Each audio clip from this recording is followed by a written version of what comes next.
यूं तो न्यूयॉर्क का यह बैंक हर रोज की तरह बिल्कुल शांत था, लेकिन किसी को खबर नहीं थी कि आज यहाँ इतिहास की सबसे बड़ी लूट होने वाली है। कहानी के केंद्र में है रसेल, जो कहने को तो एक इंसान है, पर असल में वो दुनिया का सबसे शातिर और दिमाग तेज चलाने वाला चोर है। अचानक बैंक के ठीक सामने एक वैन आकर रुकती है, जिसमें रसेल अपने 3 खतरनाक साथियों के साथ मौजूद है। इस चोरी को पूरी तरह परफेक्ट बनाने के लिए ये लोग आम कपड़ों के बजाय क्लीनर्स का सूट पहनते हैं, ताकि किसी को उन पर रत्ती भर भी शक न हो। जैसे ही ये चारों बैंक के अंदर कदम रखते हैं, वहाँ मौजूद लोग इन्हें मामूली कर्मचारी समझकर नजरअंदाज कर देते हैं। लेकिन तभी रसेल अपनी जेब से एक स्पेशल टॉर्च निकालता है और उसकी लाइट सीधे सिक्योरिटी कैमरों पर मारता है, जिससे एक एक करके बैंक की सारी तीसरी आंखें अंधी हो जाती हैं। जैसे ही कैमरे बंद होते हैं, ठीक उसी पल ये लोग अपने चेहरे पर मास्क चढ़ा लेते हैं और अपनी लोडेड गन्स बाहर निकाल लेते हैं। खौफ पैदा करने के लिए ये पूरे बैंक में स्मोक बम फैला देते हैं, जिससे वहाँ चीख पुकार मच जाती है।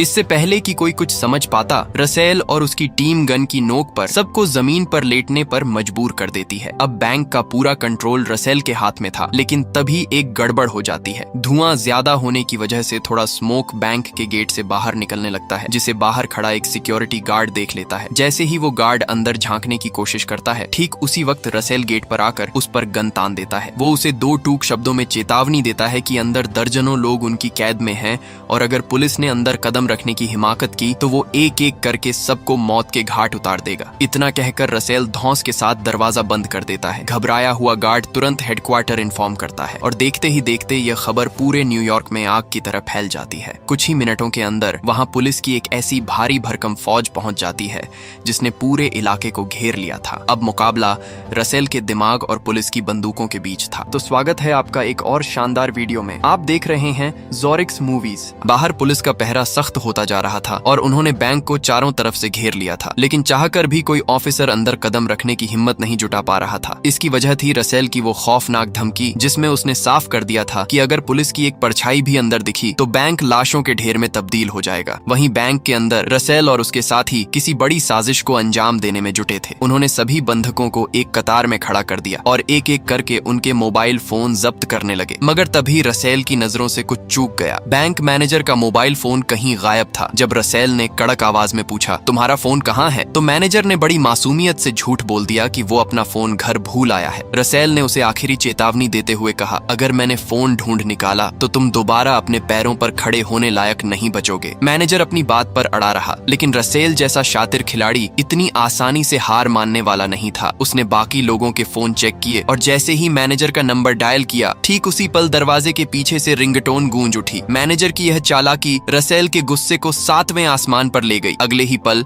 रसेल उसे घसीटते हुए एक कमरे में ले गया और वहां से मैनेजर की चीखें बाहर आने लगी। यह नजारा देख बैंक में मौजूद हर इंसान के पसीने छूट गए। उन्हें समझ आ चुका था कि रसेल से टकराने का मतलब है मौत को दावत देना। दूसरी तरफ कहानी में एंट्री होती है डिटेक्टिव कीथ की। कीथ ईमानदार तो है, पर उसकी किस्मत फिलहाल उसका साथ नहीं दे रही। उस पर $1.5 लाख की चोरी का झूठा आरोप लगा है। तभी उसका सीनियर उसे बैंक डकैती की खबर देता है। कीथ को लगा कि अपनी बेगुनाही साबित करने और खोई हुई इज्जत वापस पाने का इससे अच्छा मौका नहीं मिलेगा, इसलिए बिना वक्त गंवाए वो सीधा बैंक की तरफ निकल पड़ता है। लेकिन जैसे ही यह खबर बैंक के मालिक आर्थर तक पहुंची, उसका रिएक्शन हैरान करने वाला था। एक अरबपति होने के नाते उसे पैसों के लुटने का कोई दुख नहीं था। उसने बड़े इत्मीनान से पूछा, लूट किस ब्रांच में हुई है। जैसे ही असिस्टेंट ने वॉल स्ट्रीट ब्रांच का नाम लिया, ठीक उसी पल आर्थर के चेहरे की हवाइयां उड़ गईं। ये साफ था कि उस बैंक के लॉकर में पैसों से भी कीमती कुछ ऐसा छिपा है, जिसका राज खुलते ही तबाही मच सकती थी। घबराया हुआ आर्थर तुरंत मदद के लिए मैडलिन नाम की एक रहस्यमयी औरत से मिलता है। मैडलिन कोई आम औरत नहीं, बल्कि दिमाग से खेलने वाली एक ऐसी खिलाड़ी है जो बड़े से बड़े काम को अपनी बातों के जाल से हल कर देती है, बशर्ते उसे मोटी रकम दी जाए। आर्थर मैडलिन के सामने पैसों का ढेर लगाने को तैयार था, लेकिन उसकी शर्त बड़ी अजीब थी। उसने बताया कि उसी बैंक के वॉल्ट में एक सेफ डिपॉजिट बॉक्स नंबर 392 मौजूद है, जिसमें उसका कुछ ऐसा कीमती सामान है जिसे वो किसी भी हाल में दुनिया की नजरों नजरों से बचाना चाहता था। आर्थर ने साफ कर दिया कि वो बॉक्स किसी और के हाथ नहीं लगना चाहिए। जैसे ही मैडलिन ने खतरे की बात पूछी, आर्थर का जवाब और भी रहस्यमयी था। उसने कहा, इस बॉक्स में जो है वो तुम्हारे पैदा होने से भी पुराना है और इससे मेरे अलावा किसी और को कोई नुकसान नहीं होगा। मैडलिन उसकी आंखों में छिपे डर को भांप गई। उसे समझ आ गया कि आर्थर ने सालों पहले कुछ ऐसा संगीन गुनाह किया है जिसका सबूत आज भी उस बॉक्स में दफन है। दूसरी तरफ बैंक के अंदर रसेल और उसकी टीम अपनी चालें चल रहे थे। अपनी असली पहचान छिपाने के लिए उन्होंने एक दूसरे के फर्जी नाम स्टीव, स्टीवी और स्टीवो रखे थे। तभी रसेल एक ऐसा हुक्म सुनाता है जिससे सबके होश उड़ जाते हैं। वो सभी बंधकों को कपड़े उतारने और एक जैसे नए कपड़े और मास्क पहनने को कहता है। ठीक उसी पल ये चारों लुटेरे भी वही कपड़े पहन लेते हैं। रसेल का दिमाग बड़ी तेजी से चल रहा था। अब बैंक के अंदर हर शख्स एक जैसा दिख रहा था, ताकि अगर पुलिस अंदर घुसे भी तो वो चोर और आम इंसान के बीच फर्क न कर सके। इसके बाद रसेल अपने साथियों को लेकर एक स्टोर रूम में पहुंचता है और वहां की दीवारें देखकर बस इतना ही कहता है, ये जगह बिल्कुल परफेक्ट है। अगले ही पल ये लोग वहां खुदाई का काम शुरू कर देते हैं। बाहर डिटेक्टिव कीथ कंट्रोल रूम में बैठकर सीसीटीवी खंगालने की कोशिश कर रहा था, लेकिन स्क्रीन पर सिर्फ अंधेरा था क्योंकि रसेल पहले ही कैमरों का काम तमाम कर चुका था। तभी बैंक का दरवाजा खुलता है और एक बंधक को बाहर धकेला जाता है। उस आदमी की आंखों पर पट्टी थी, हाथ बंधे थे और गले में एक भारी सूटकेस लटका था। जैसे ही पुलिस ने उसकी आंखों की पट्टी खोली, उसकी लंबी दाढ़ी देख सबके पसीने छूट गए। पुलिस को लगा कि सूटकेस में कोई बम होगा, लेकिन जैसे ही उसे खोला गया, अंदर से मौत का फरमान निकला। रसेल का मैसेज साफ था कि रात के 9 बजे तक उन्हें 2 बसें और एक फुल फ्यूल वाला जेट प्लेन तैयार चाहिए। अगर मांग पूरी नहीं हुई तो 9 बजे के बाद हर एक घंटे में एक लाश बैंक से बाहर आएगी और उसका जिम्मेदार सिर्फ पुलिस विभाग होगा। वक्त तेजी से फिसल रहा था और अब पुलिस के पास सोचने के लिए सिर्फ चंद घंटे बचे थे। तभी हम बैंक के अंधेरे बेसमेंट का मंजर देखते हैं, जहां सभी बंधकों को एक कमरे में भेड़ बकरियों की तरह ठूंस दिया गया था। इसी दम घोंटू माहौल में एक लड़का हिम्मत दिखाता है और अपना मास्क उतार फेंकता है। उसका कहना था कि इस नकाब में घुटकर मरने से अच्छा है कि वो गोली खा ले। उसे समझ आ चुका था कि इन लुटेरों ने सबको एक जैसे कपड़े सिर्फ इसलिए पहनाए हैं ताकि पुलिस की कार्रवाई के वक्त असली गुनहगारों की जगह बेगुनाह मारे जाएं। वो लड़का पागलों की तरह शोर मचाना शुरू कर देता है और जैसे ही उसकी आवाज रसेल के कानों तक पहुंचती है, रसेल बिजली की तेजी से वहां आता है और उसे घसीटते हुए दूसरे कमरे में ले जाकर बेरहमी से पीटना शुरू कर देता है। बाहर कंट्रोल रूम में बैठा डिटेक्टिव कीथ बुरी तरह छटपटा रहा था। उसे समझ नहीं आ रहा था कि इन शातिर दिमागों को जाल में कैसे फंसाया जाए। ठीक उसी वक्त रसेल का एक मैसेज पुलिस के पास पहुंचता है, जिसमें वो भूख का हवाला देकर खाने की मांग करता है। ये सुनते ही कीट के चेहरे पर एक चमक आ जाती है। उसके दिमाग में एक मास्टर प्लान कौंधता है कि क्यों न खाने के बहाने बैंक के अंदर एक जासूसी चिप यानी माइक्रो ट्रांसमीटर भेज दिया जाए। कीट ने जानबूझकर पिज्जा ऑर्डर किया क्योंकि उसे पता था कि पिज्जा खाने के लिए सबको एक जगह इकट्ठा होना ही पड़ेगा। पुलिस ने पिज्जा बॉक्स में ट्रांसमीटर फिट किया और उसे अंदर भिजवा दिया। अब पूरा कंट्रोल रूम सन्नाटे में हेडफोन लगाए बैठा था, यह सुनने के लिए कि आखिर अंदर चल क्या रहा है। जैसे ही रिकॉर्डिंग शुरू हुई, पुलिस के होश उड़ गए। अंदर रॉबर्स किसी ऐसी अनजान भाषा में बात कर रहे थे जिसे पहचानना नामुमकिन था। कीट हार नहीं मानता और उस रिकॉर्डिंग को बाहर लगे बड़े स्पीकर्स पर बजवा देता है। तभी भीड़ में से एक औरत चिल्लाकर कहती है कि वो इस भाषा को जानती है। उसे तुरंत अंदर लाया जाता है, लेकिन पूरी बात सुनते ही वो औरत ठहाके मारकर हंसने लगती है। उसने खुलासा किया कि यह कोई बातचीत नहीं बल्कि अल्बेनिया के पूर्व राष्ट्रपति की एक पुरानी रिकॉर्डेड स्पीच है। रसेल पुलिस की चाल को पहले ही भांप चुका था और उसने ट्रांसमीटर के सामने टेप चलाकर पूरी पुलिस फोर्स को एक झटके में बेवकूफ बना दिया। इसी घमाघमी के बीच एंट्री होती है मैडलिन की, जो न्यूयॉर्क के मेयर के साथ कीथ से मिलने पहुंचती है। मेयर कीथ पर दबाव डालता है कि वो मैडलिन की बात रॉबर्ट्स के लीडर से करवाए, पर कीथ अपनी जिद पर अड़ा था। मगर जैसे ही मैडलिन ने उसके ऊपर चल रहे $1.5 लाख की चोरी के केस का जिक्र किया, कीथ के पास समझौता करने के अलावा कोई रास्ता नहीं बचा। कीथ फोन लगाता है और रसेल कॉल उठा लेता है। मैडलिन उसे ऑफर देती है कि वो उसे बैंक की लूट से कहीं ज्यादा रकम दिला सकती है, बस उसे बैंक के अंदर जाकर एक सेफ डिपॉजिट बॉक्स से कुछ सामान निकालना है। रसेल उसे अंदर आने की इजाजत दे देता है। चंद मिनटों बाद रसेल और मैडलिन आमने सामने थे। मैडलिन उसे सरेंडर करने के बदले $20 लाख और कम सजा का वादा करती है, लेकिन तभी रसेल एक ऐसा पत्ता फेंकता है कि मैडलिन के पैरों तले जमीन खिसक जाती है। रसेल उससे पूछता है कि क्या तुम लॉकर नंबर 392 की बात कर रही हो। जब मैडलिन हकबका जाती है तब रसेल उसे एक ऐसी खौफनाक कहानी सुनाता है जो दूसरे विश्व युद्ध से जुड़ी थी। उसने बताया कि कैसे एक गद्दार अमेरिकी ने नाजी सैनिकों का साथ देकर मासूमों के खून से दौलत कमाई और आज वो आलीशान जिंदगी जी रहा है। रसेल ने कुछ पुराने दस्तावेज दिखाते हुए साफ कर दिया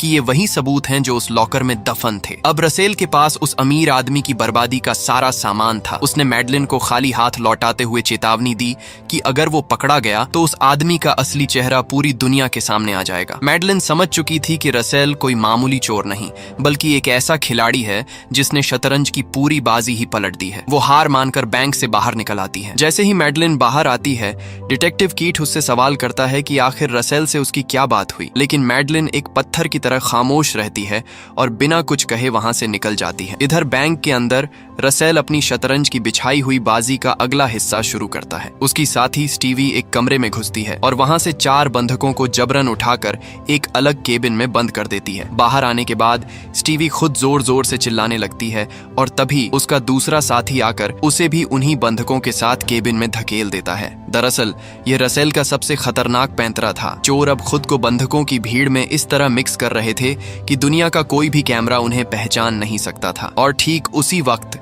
वो गहरा गड्ढा खोदने का काम भी पूरा हो जाता है। बाहर डिटेक्टिव कीट के पास वक्त खत्म हो रहा था। रात के 9 बज चुके थे, लेकिन पुलिस ने चोरों की कोई मांग पूरी नहीं की थी। तभी रसेल का फोन आता है जो बातों ही बातों में कीट को पहेलियों में उलझा देता है। कीट को तुरंत एहसास होता है कि रसेल सिर्फ वक्त बर्बाद कर रहा है ताकि उसका असली प्लान पीछे से पूरा हो सके। कीट अब सीधे एक्शन लेने का फैसला करता है। वो रसेल को कॉल करके झूठ बोलता है कि हमने तुम्हारी सारी डिमांड्स पूरी कर दी हैं, बस मैं ये चेक करने के लिए अंदर आऊंगा कि सभी लोग सुरक्षित हैं या नहीं। रसेल उसे इजाजत दे देता है। बैंक के अंदर कदम रखते ही कीट का सिर चकरा जाता है। हर तरफ एक जैसे कपड़े और एक जैसे मास्क। वहां चोर और बेगुनाह के बीच की दीवार पूरी तरह खत्म हो चुकी थी। जब कीट आखिरी कमरे में पहुंचता है तो वहां 3 लोग बिना मास्क के बुरी तरह डरे हुए बैठे थे। रसेल बताता है कि ये वो जिद्दी लोग हैं जो बात नहीं मानते। बाहर निकलते वक्त कीट मजाक में अपनी शादी और पैसों की तंगी की बात करता है, लेकिन अचानक वह रसेल को एक जोरदार लात मारकर सीढ़ियों से नीचे गिरा देता है। जैसे ही वह रसेल का नकाब उतारने वाला होता है तभी एक दूसरा लुटेरा गन लेकर वहां पहुंच जाता है। लेकिन हैरानी की बात यह थी कि उन्होंने कीट को कुछ नहीं किया और उसे बाहर छोड़ दिया। कीट समझ गया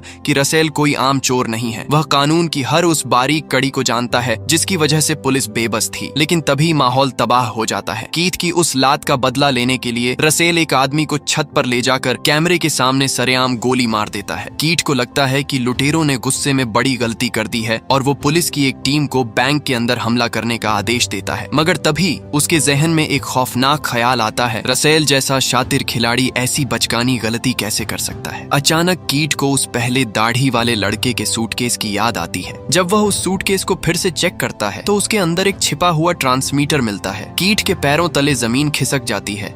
पुलिस की हर एक बात, हर एक प्लानिंग और हर एक मूव चोर पहले से ही सुन रहे थे। कीट चीख कर ऑफिसर को वापस आने को कहता है, लेकिन ऑफिसर जिद पर अड़ा रहता है और बैंक के अंदर घुसने की कोशिश करता है। ठीक उसी पल रसेल बैंक के अंदर स्मोक बम फोड़ता है और गेट खोलकर सभी बंधकों को बाहर भागने का हुक्म देता है। बाहर का नजारा किसी डरावने सपने जैसा था। बैंक से 100 से ज्यादा लोग एक जैसे कपड़ों और मास्क में भागते हुए बाहर निकलते हैं। पुलिस की बंदूकें तनी हुई थीं, लेकिन वो यह तय नहीं कर पा रहे थे कि गोली किस पर चलाएं। पुलिस की एक टीम पागलों की तरह बैंक के अंदर एक एक कोना छान मारती है, लेकिन वहां चोरों का नामो निशान तक नहीं था। हैरानी की बात तो ये थी कि रसेल के तीनों साथी भीड़ के साथ बाहर आ चुके थे, लेकिन रसेल उनमें कहीं नहीं था। जैसे ही धुआं छंटा, रसेल किसी परछाई की तरह गायब हो चुका था। पुलिस के सामने अब सबसे बड़ी चुनौती यह थी कि वे उन एक जैसे दिखने वाले लोगों में से असली गुनहगारों को कैसे पहचाने। हालांकि पुलिस ने सभी को हिरासत में लेकर बस में बैठा दिया था, लेकिन उनके पास किसी के खिलाफ कोई ठोस सबूत नहीं था। जब पुलिस बैंक की मुख्य तिजोरी के पास पहुंची तो वहां का नजारा देखकर उनके होश उड़ गए। बैंक का एक एक रुपया अपनी जगह पर सलामत था। लुटेरों ने एक पैसा भी हाथ नहीं लगाया था। यही नहीं, जो हथियार उन्होंने इस्तेमाल किए थे वे भी महज प्लास्टिक के खिलौने निकले। यहाँ तक कि छत पर जिस आदमी को गोली मारी गई थी वो भी सिर्फ लाल रंग और ड्रामे का हिस्सा था। पुलिस ने पूरा बैंक छान मारा, लेकिन उन्हें न तो लुटेरे मिले और न ही वो गड्ढा जिसे वे शुरुआत से खोद रहे थे। डिटेक्टिव कीट बुरी तरह उलझ चुका था। उसे यकीन था कि मास्टरमाइंड रसेल उन लोगों के बीच नहीं है, क्योंकि कीट ने उसकी कद काठी और आवाज को अच्छे से पहचान लिया था। रसेल ने इस खेल को इतनी सफाई से अंजाम दिया था कि पुलिस सब कुछ जानते हुए भी बेबस थी। आपको याद होगा वो लड़का लड़का जिसने सबके सामने अपना मास्क उतारा था और रसेल ने उसे बुरी तरह पीटा था, दरअसल वो रसेल का ही साथी था। उसने यह सारा ड्रामा सिर्फ इसलिए किया था ताकि बंधकों को यकीन हो जाए कि वो भी उन्हीं में से एक है। पुलिस की पूछताछ के दौरान एक लड़की ने भी उसके पक्ष में गवाही दी, जिससे पुलिस ने उसे बेगुनाह समझकर छोड़ दिया। यही हाल रसेल की साथी स्टीवी का भी हुआ। उसने जिस तरह से केबिन के अंदर 4 लोगों को बंद किया और फिर खुद को पीड़ित दिखाया, उसने पुलिस के शक को पूरी तरह खत्म कर दिया। यहाँ तक कि रसेल के तीसरे साथी को तो खुद डिटेक्टिव ने बिना मास्क के डरी हुई हालत में देखा था। ठीक उसी पल रसेल की योजना सफल हो गई। कीट ने अपनी आंखों से देखे हुए धोखे पर यकीन कर लिया और तीनों लुटेरों को खुद अपनी मर्जी से जाने दिया। कुछ देर बाद जब डिटेक्टिव का सीनियर वहां पहुंचा तो उसने साफ कह दिया कि यह एक परफेक्ट प्लान था। चूंकि न कोई खून हुआ था और न ही कोई पैसा चोरी, इसलिए पुलिस ने केस बंद करने का फैसला कर लिया। लेकिन डिटेक्टिव कीट इतनी आसानी से हार मानने वालों में से नहीं था। उसने जब बैंक के कागजातों की गहराई से जांच की तो उसे एक चौंकाने वाला सच पता चला। बैंक के रिकॉर्ड में सभी लॉकर्स का हिसाब था, लेकिन लॉकर नंबर 392 का कोई नामो निशान नहीं था। कीट समझ गया कि रसेल को नोटों की गड्डियों में कोई दिलचस्पी नहीं थी। उसने तो सिर्फ उस गुप्त लॉकर में रखे उस बेशकीमती और रहस्यमयी सामान को चुराने के लिए यह पूरा खेल रचा था। दूसरी ओर बैंक के मालिक आर्थर के पास मैडलिन पहुंचती है और उसे एक कड़वा सच बताती है। मैडलिन के मुताबिक वे दस्तावेज अब लुटेरों के कब्जे में है और उन्होंने इसे एक इंश्योरेंस की तरह अपने पास रखा है ताकि अगर भविष्य में वे कभी पकड़े जाएं तो आर्थर को उन्हें छुड़ाने के लिए मजबूर किया जा सके। मैडलिन इतनी नादान नहीं थी। उसे पता था कि चोरों ने सिर्फ कागजों के लिए इतना बड़ा जोखिम नहीं उठाया। उसने आर्थर को बेनकाब करते हुए कहा कि उस लॉकर में बेशकीमती हीरे भी थे। आर्थर हार मान लेता है और एक और खौफनाक राज खोलता है। उन हीरों के साथ वहां एक ऐसी अंगूठी भी थी जो पेरिस के एक बड़े बैंकर की पत्नी की थी। वर्ल्ड वॉर 2 के दौरान आर्थर ने चंद पैसों की खातिर अपने दोस्त के पूरे परिवार को नाजियों के हवाले कर दिया था। आर्थर चुप रहने की कीमत के तौर पर मैडलिन को एक मोटा चेक थमाता है, लेकिन उसे अंदाजा नहीं था कि खेल अभी खत्म नहीं हुआ है। एक हफ्ता बीत जाता है। दुनिया को लग रहा था कि रसेल गायब हो चुका है, लेकिन हैरानी की बात तो यह थी कि वो कहीं गया ही नहीं था। वो अभी भी उसी बैंक के अंदर था। आपको रसेल का वो परफेक्ट स्टोर रूम याद होगा। रसेल और उसकी टीम ने बड़ी चालाकी से अलमारियों को आगे खिसकाकर पीछे एक गुप्त जगह बना ली थी। वहां खोदा गया गड्ढा कोई सुरंग नहीं, बल्कि एक हफ्ते तक रसेल के वहां छिपे रहने का इंतजाम था। जैसे ही एक हफ्ता पूरा होता है, रसेल हीरों से भरा बैग लेकर बेहद इत्मीनान से बाहर निकलने लगता है। ठीक उसी पल डिटेक्टिव कीट भी बैंक में दाखिल हो रहा होता है। रसेल के साथियों ने उसे पहले ही अलर्ट कर दिया था। रसेल ने अपना वादा निभाया। वो जानबूझकर कीट से टकराया और उसी के सामने से उसी मेन गेट से बाहर निकल गया। रसेल अब करोड़पति बन चुका था, क्योंकि वे हीरे किसी रिकॉर्ड में थे ही नहीं। जब डिटेक्टिव कीट खाली हो चुके लॉकर नंबर 392 को खोलता है तो उसे वहां एक चिंगम और वही पुरानी अंगूठी मिलती है, साथ ही एक छोटा सा मैसेज की रिंग का पीछा करो। कीट समझ जाता है कि रसेल चाहता है कि वो इस अंगूठी के जरिए आर्थर के पापों का अंत करे। कीट सीधा आर्थर के पास पहुंचता है और उस अंगूठी को मेज पर पटकते हुए उसे अंजाम भुगतने की चुनौती देता है। इतना ही नहीं, कीट मैडलिन और मेयर को भी नहीं छोड़ता। उसे पता था कि ये सब एक ही थाली के चट्टे बट्टे हैं। वो उन्हें वॉर क्राइम डिपार्टमेंट का नंबर थमाते हुए धमकी देता है कि अगर उन्होंने आर्थर के खिलाफ गवाही नहीं दी तो वो उन दोनों को भी बैंक रॉबरी की साजिश में शामिल बताकर सलाखों के पीछे भेज देगा। कहानी के आखिरी सीन में कीट अपने घर पहुंचता है। जब वो अपनी कोट की जेब में हाथ डालता है तो उसके हाथ एक चमकता हुआ हीरा लगता है। ठीक उसी पल उसे याद आता है कि बैंक के बाहर टकराने वाला वो शख्स कोई और नहीं बल्कि रसेल था। रसेल ने उस हीरे के जरिए अपना वादा भी पूरा किया और कीट को उसकी शादी के लिए वो पैसे भी दे दिए जिसकी उसे तलाश थी। कीट उस हीरे को देखकर मुस्कुरा उठता है और इसी के साथ एक परफेक्ट बैंक रॉबरी की यह दास्तान खत्म हो जाती है। अगर आपको यह कहानी और हमारा नरेशन स्टाइल पसंद आया तो चैनल को सब्सक्राइब करना और वीडियो को लाइक करना बिल्कुल न भूलें।